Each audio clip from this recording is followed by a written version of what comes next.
मशरिक़ वस्ता में जारी जंग ने खलीजी रियासतों को गैर मुतवक्के तौर पर फ्रंट लाइन पर ला खड़ा किया है।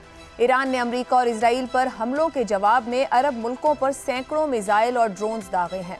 बज़ाहिर इन हमलों का बुनियादी हदफ अमरीकी फौजी अड्डे हैं, मगर तवानाई के बुनियादी ढांचे और सिविलियन इंफ्रास्ट्रक्चर भी निशाने पर आ रहे हैं। सवाल यह है कि ईरान ऐसा क्यों कर रहा है और क्या उसे इस हिकमत अमली से फ़ायदा हो रहा है या नुकसान। सऊदी अरब, कतर, बहरीन, मुत्तहिदा अरब अमारात, कुवैत और ओमान में अमरीका के दर्जनों फौजी अड्डे और तनसीबात मौजूद हैं। कतर में अल उदैद एयरबेस अमरीका का बड़ा इलाकाई अड्डा है। इसी तरह बहरीन में अमरीकी बहरिया का 5वां बड़ा बहरा तैनात है, जबकि सऊदी अरब और अमारात में फ़ज़ाई और लॉजिस्टिक तनसीबात कायम है। ईरान का अंदाज़ा है कि अगर इन अड्डों को निशाना बनाया जाए या कम अज़ कम खतरे में डाला जाए तो ये ममालिक वाशिंगटन पर दबाव डालेंगे कि जंग को महदूद किया जाए। लेकिन ज़मीनी हकीकत यह है कि ज़्यादातर ईरानी मिसाइल्स को फ़ज़ाई दिफाई निज़ाम तबाह कर देते हैं।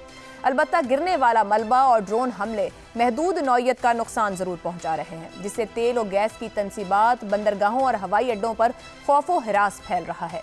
ईरान की हिकमत अमली का एक पहलू ये भी है कि खलीजी ममालिक के महफूज तिजारती और सयाहती मराकज़ के तासुर को तोड़ा जाए। ख़ास तौर पर मुत्तहिदा अरब अमारात, जो खित्ते का सबसे बड़ा तिजारती और सयाहती मरकज़ है, उसके अदम इस्तेहकाम से बराह रास्त मुतासिर हो सकता है।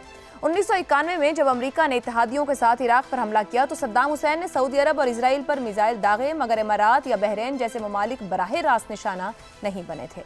मौजूदा सूरत हाल इस लिहाज से मुख्तलिफ है क्योंकि खलीजी रियासतें खुद को गैर जानिबदार रखने की कोशिश के बावजूद इन हमलों की जद में आ रही हैं।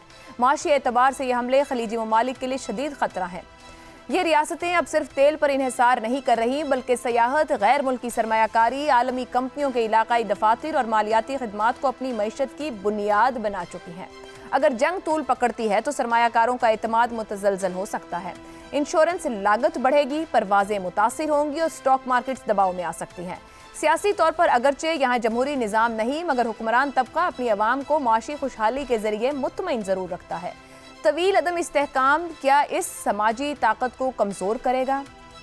ईरान के लिए हिकमत अमली इस वक्त दो-धारी तलवार है। एक तरफ वो खलीजी रियासतों को दबाव में लाकर अमरीका और इन ममालिक को अपनी ताकत का पैगाम दे रहा है, तो दूसरी तरफ खतरा ये भी है कि कहीं ये खलीजी रियासतें बराह रास्त ईरान मुखालिफ इत्तेहाद का हिस्सा ना बन जाएं।